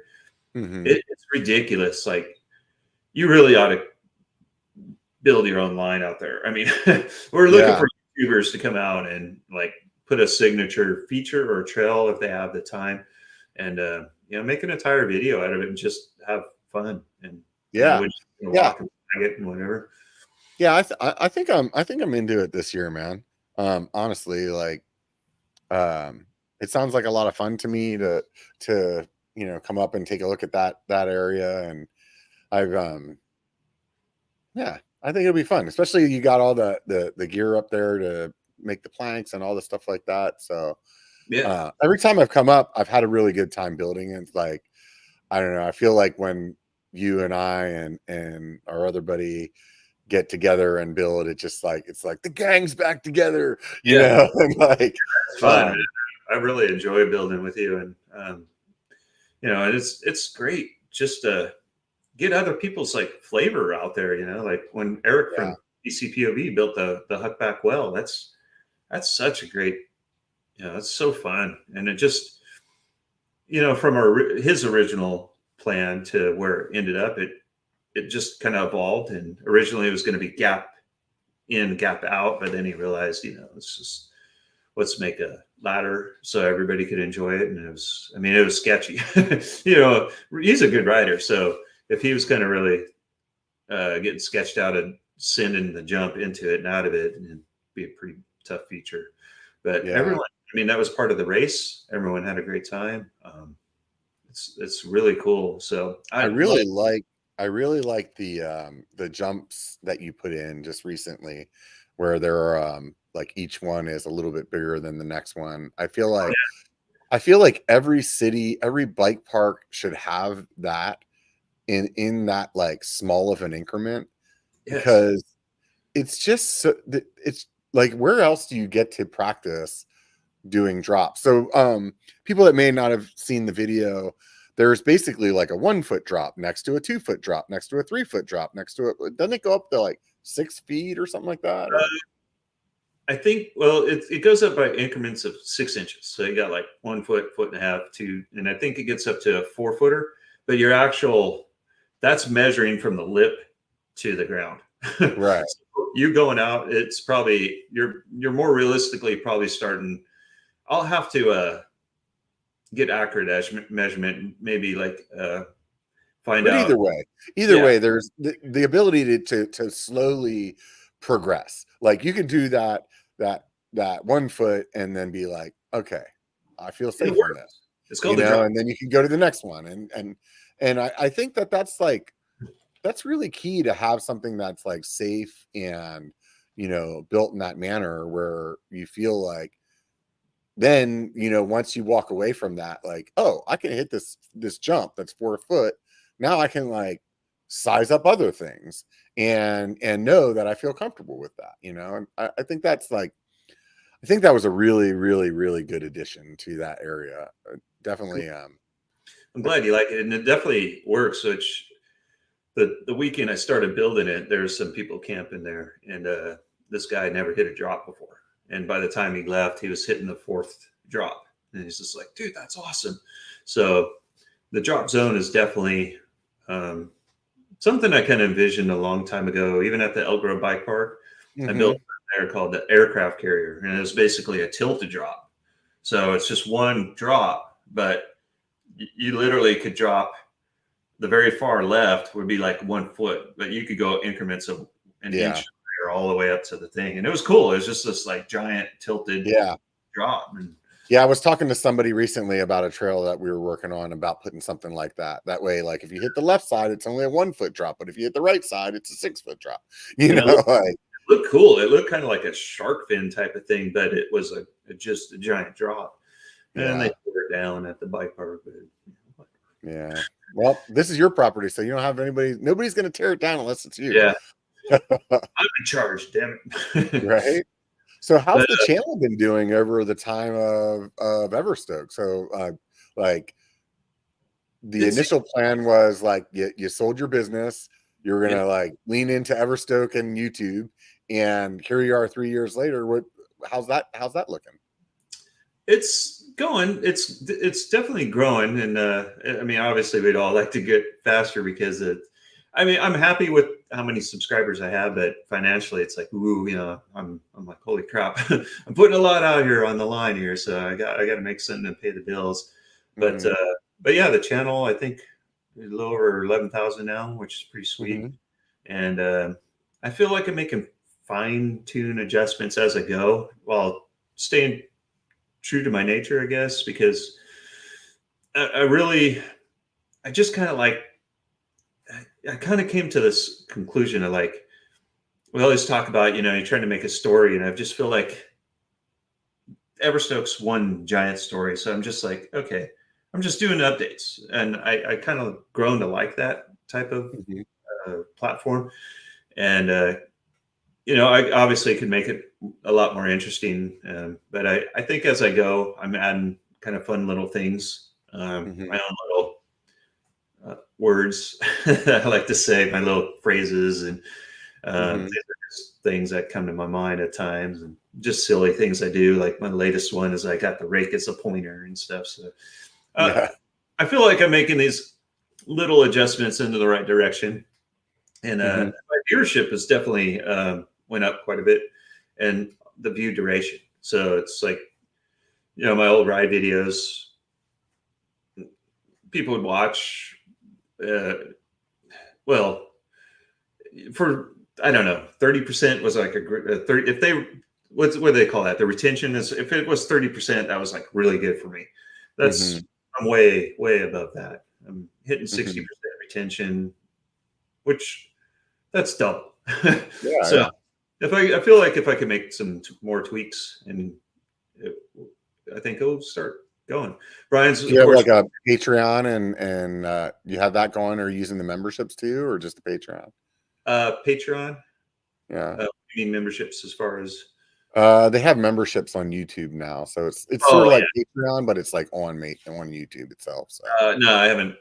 I'm not that smart to use the memberships. I got the Patreon going, and I've been trying to use Instagram quite a bit more, just update stories, and then unique things that happen at Everstoke, weather updates, and shorts. I finally made some YouTube shorts, kind of dabbled with that. I think I'll try to do some more of those. It's I don't want to make a video, like say I might do a minor upgrade to trail, but it's not video worthy. So I think YouTube short video will be good for that. And then also I've been getting some minor, not really, I guess there's kind of spawn like Blue Eddy. They reached out to me and gave me a Blue Eddy system, which is like, God, I love Blue Eddy. Is a Everstoke is all off grid, and having battery banks and solar is just it's essential. So Yeah, having somebody reach out to me and say, hey, I want to try this product and everything. That was fun. And then Logox is another one. So that's really useful for my video. I don't want to do any products that isn't something that I'd actually use up at Everstoke or on rides. But Logox is perfect because that's just that. I don't know what they call it, but it's that lever to roll logs up onto the sawmill, and you could also prop the log up off the ground, so it's easier to use a chainsaw. So I just got that product, and which is exciting. Gives you a little bit more confidence, like you're going in the right direction. You know, I don't want to be like I don't want to have too much product on my channel, but I feel like if it's something I could integrate with my videos, that's like the Logox is perfect. So that definitely makes me excited. Like, oh man, someone thinks of my channel worthy enough to give me this product. So it's like, hey, that's good. I think the stuff that you're building out there is interesting. I mean, obviously, like, we could all tell better stories or edit better or whatever, but I think at the end of the day, though, like, what I'm getting at is that, like, that that trail or that building that property is just like, it's something fun to watch, you know, like to see something come to, you know, and I think it's an interesting story to tell. Cool. I'm glad glad you think so. It's I think it will get better because a lot of the trail, you know, the initial cutting in the trail and the bench cut, that could only go so far as excitement, you know, but I think when we start getting into more wood features, like building those, like the drop zone and that big wooden ramp thing behind it, those are the type of things that really kind of like, well, what are you building here? You know, those kind of drawing a lot more attention because I got quite a few views on the drop zone and for my channel, the drop zone and that wooden bridge behind it, which is really fun. That thing is real fun. So those type of things really stand out, and I think make a great thumbnail. And a lot of people are like, "Oh, that's what's going on at Everstoke," and it draws attention. And I think that's where we'll be at eventually, where instead of just cutting in another trail, oh, Aaron's using that Pulowski again. You know, it's like, how many times could I make a video of me doing a Pulowski and bench cutting and stuff? So it is kind of neat to see the trails kind of grow, though. I think so. Hopefully, there's a lot of people. I get a lot more comment. People getting involved too, which is nice. Because I like to answer the comments and talk to people. And so, whereas my old ride videos, I get maybe 3-4 comments, and now I'm getting, you know, 20, 30, some of them, maybe quite a few more comments, which is awesome. Yeah. I think, I mean, from my perspective, I know that you could definitely expand on your stories a lot, you know, as far as like the time that you're like, there's a lot of extra things that you could do to tell the story of what you're filming right now. But I think if you do that, then you're doing that at the expense of how much time you're actually putting into building the trails. And I think my perspective is that right now it's more important for you to like build the property out than it is to make the videos better. Is that accurate? Yeah, correct. That's 100% accurate, because there are a few times I kind of go out there with the thought process of going, oh yeah, I'm going to tell this great story and I'm going to do this and do that. Then I get so focused on building the trail. It's like, screw all that other shit. We're building the trail. And, you know, I try to capture the story and just enough to at least people could follow along. Like, oh, wow, there's another trail at Everstoke. Yeah. I think if just there's like some small things that you could do to like add different shots or different B-roll into things, and it could like change the story a bit, like, maybe having a couple of the cameras set up and, maybe having a GoPro on the actually like attached to the shovel when you're digging, or one that's on your head that you can like see your hands as you're like doing this, and kind of different shots like that to kind of mix it up and then maybe tell some kind of story instead of just watching. But that's all like things that take a lot more time to do. So either a lot more time to do while you're working, and also a lot more time to do while you're editing. So I can understand the trade-off for like what you're doing right now. I mean, there's been plenty of times when I've like, let's just say I got something new for the bike and I'm like, oh, okay, well, I really want to film putting this on, right? And it's like, normally that thing would take me 15 minutes to put on my bike, but if I'm filming it, now it's like took 2 hours, so it's like the same idea then, is like also then with the edit, it's like, it's a lot of time, where like, true.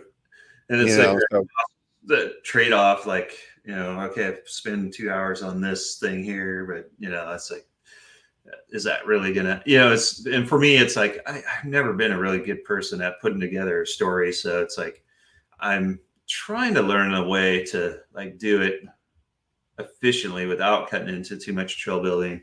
So I don't know. It's like, it will be interesting to see, like, if I can, I don't know what the percentage is, but I'll just throw in a number, say a 10% improvement on that storytelling, or fine tuning that channel to really keep people. But I mean, when you look at the viewership, I don't know what, like, say Burn Peak gets, Seth, but to me, a 60% is pretty good, because it takes one person to jump on your video and go, oh, this is not what I'm looking for, and jump off, and your viewers, your retention percentage drops, significantly. So you're like, so it's really hard to find like what is a great number. I mean, I don't really try to focus on that stuff at all, to tell you the truth, because in my mind, like, oops, my back just dude, it's the internet, man, and like, and the way that people consume this stuff, at least what I try to do is I try to think about how I consume the stuff. And there could be a video that I really, really thoroughly enjoy, but I'm watching it for this like 3 minutes before I have to do X. And then I come back and I watch it for like another 2 minutes whenever I'm doing this other thing. And then I come back the next day, and then I forget about it for 2 days. And then I come back and I watch the last 3 minutes at the end. You know what I mean? So it's like, I'm the same way. I'm totally the same way. And I think 99.9% of the population is the same way. And that's what I was saying, though. If you're able, like I don't know, to me, a high retention is, it's interesting enough where people are watching at least half of your video, which to me is it's definitely a great sign to see that, versus the 30%. I mean, and 30% was a high end for my older videos. So to see it go from that to this is nice. And it's giving me, I guess what I'm getting at is like, I try not to look at analytics that much. And because every time I've done it, and throughout like the course of having my channel, it usually depresses me more than it motivates me. And so I feel like it's better to like just ignore it and actually like just be happy in ignorance than like pay too much attention to it. Because like at the end of the day, dude, you're like, is it really going to change what you're doing? Like looking at that number? That's exactly. And it's also, what is YouTube? YouTube is a platform for everybody to be bring their own style of editing or their own videos to the YouTube world. Because if I don't know, if everybody was doing the same thing, then YouTube would get boring. But it's like the fact that some people are really funny, some people are very informative, or some can combine it, or some can do this and action. There's just all these different things. I mean, YouTube is like, I freaking love YouTube, because I go down the YouTube rabbit holes on so many different things.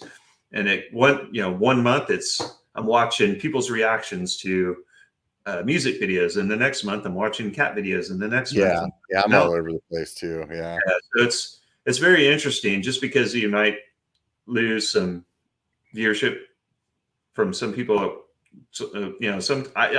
because there's like a, POV's dead type of thing, but I don't believe that. I think it's POV's, like, you can only stomach so much in a month, but I still love watching like I just watched Sampler's video recently, and I was just like into it, and then all of a sudden Brian will post something about, I don't know, some unique trail, and or anybody, and it's like, oh, that was sick. Yeah, I think for me, as far as the POV stuff goes, it just depends on the creator. Like, if it's somebody that I like to watch, like, I don't really care. You know what I mean? Like, I just like their storytelling style, or maybe I want to see that trail system or something like that. I think that it's the trail system. It's like, how unique is this trail? Did it have a lot of character? Yeah. But again, I'm good for maybe 5 videos. Yeah. That point of view a month or something, and I might not watch the whole thing, but I feel like, I'm sorry, go ahead. I was cutting you off. But also, the other thing we got to remember is there's new viewers getting into the mountain biking industry all the time, so POV footage might be brand new to them, and they might get hooked for several months on a like, oh my god, I got to watch all this cool stuff. And then, so it's going back to like trying to bring more new blood into the sport and growing the sport. Yeah. I honestly, like, I don't think that there's enough high quality content creators in the mountain bike space. Like, I don't think it's saturated, like oversaturated yet. I think there's a lot of people making content, a lot more than there was before, but not necessarily like a lot of people making like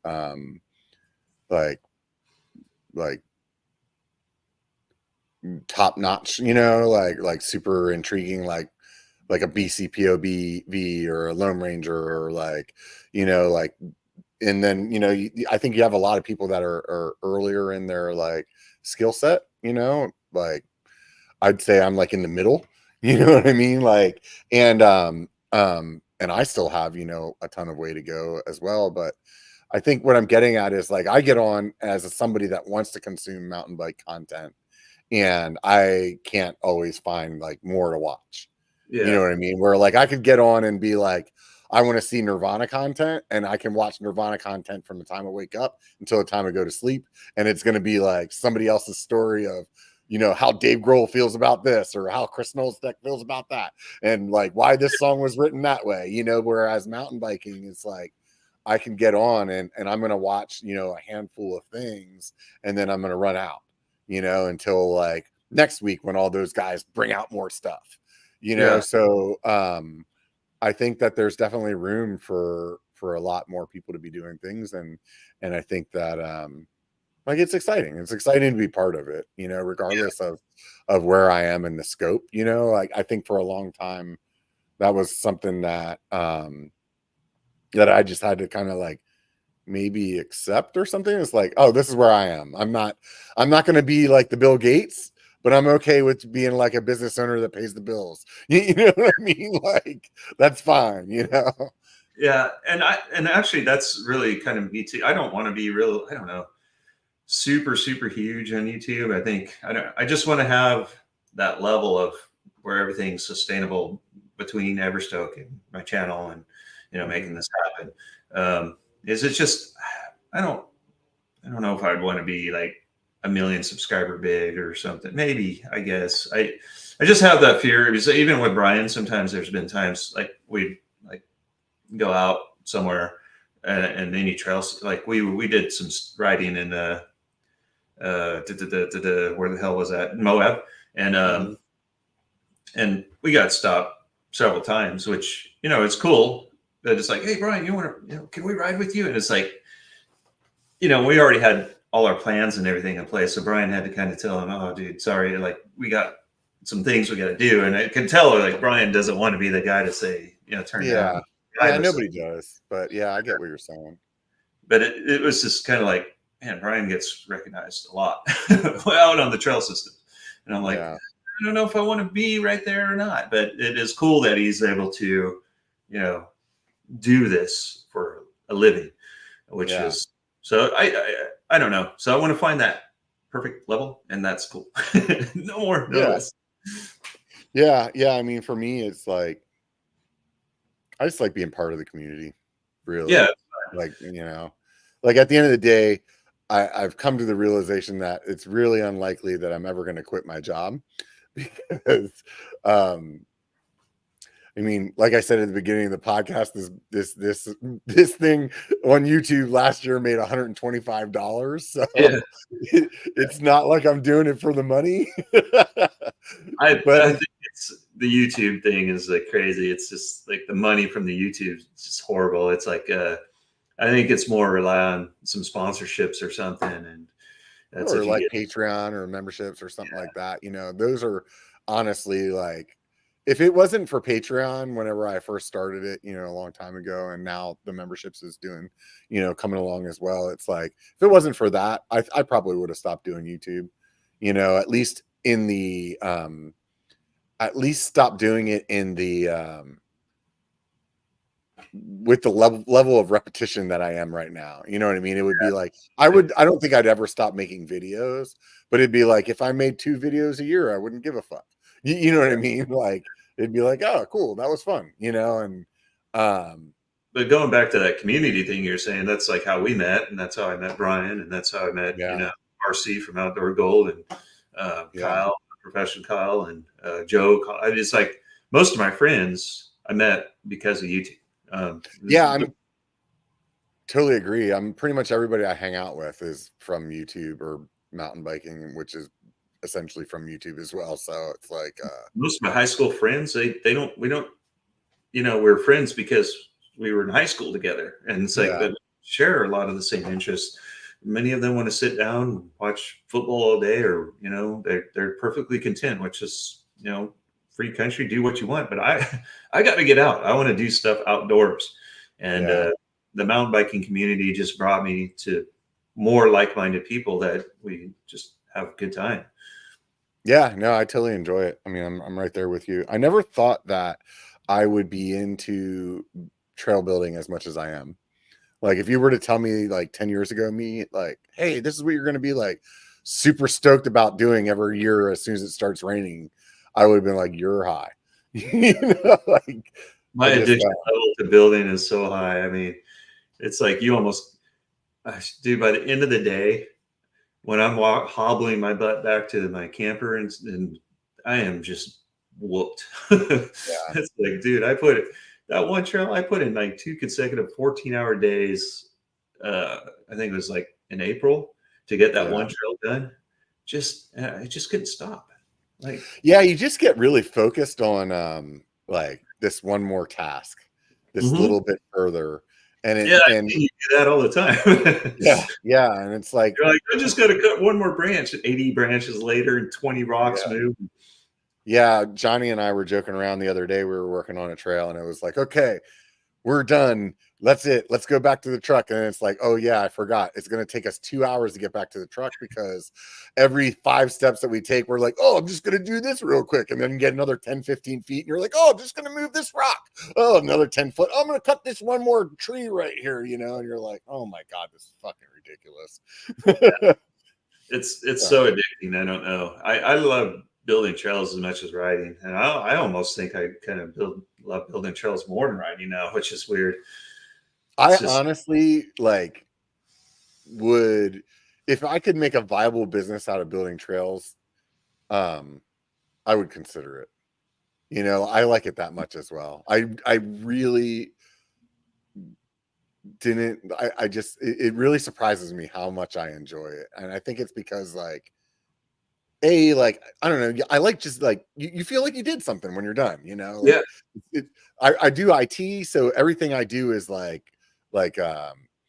make believe, you know what I mean? Like, you don't really get to see anything, there's no like physical structure in their work or something. It's like you don't build a building and walk away like with the trail, and like the thing that's fun about the trail is like, even after you're done building it, and then you get to like see people post pictures on it, or like read their comments on Strava. They're like, that was sick. Or they're like, and it's just like this, like, it just keeps giving back to you, and that's really cool. That's really fun part about it. So, and I think there's also a very fun exploration factor of like walking that line and looking for unique things to ride over. Like the Everstoke's lacking rocks, and so when I find a boulder, I'm like, that trail is going over that boulder some way or another. I don't care. I mean, we have to have rocks. So I get so excited. It's like, oh, there's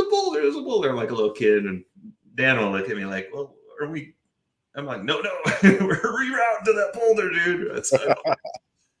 I think you guys could do a lot more with wood up there. I think you haven't really got into that, aspect of it. But looking at, for example, like the way that single track mind? Yeah, a single track mind. Yeah, Dylan, right? Is that his name? Yeah. Yeah, I had him on the podcast like a year or two ago.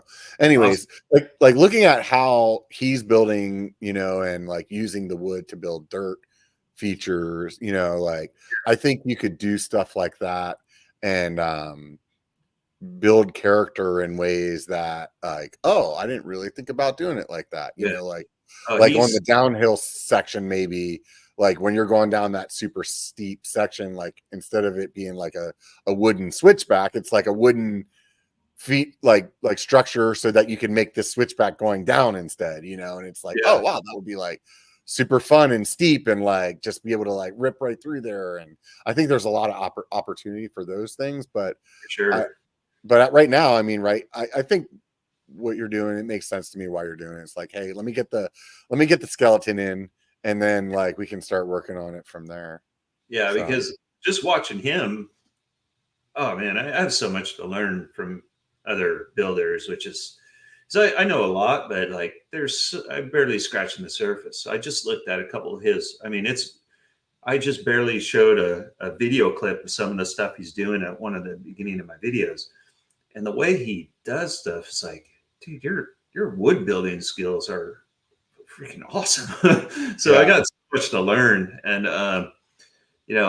but he likes, like, he's looked at my stuff and he's like, this is great, so, but I could tell right away, his ability to make like an X frame out of a couple logs and then put the wooden planks over it.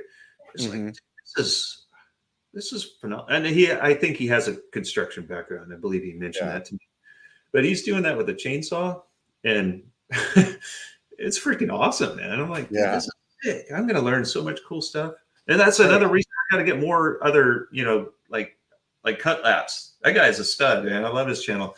Anyway, yeah, we need to fly him out from Australia. See, like, how much does it cost to get him here for like a week or two?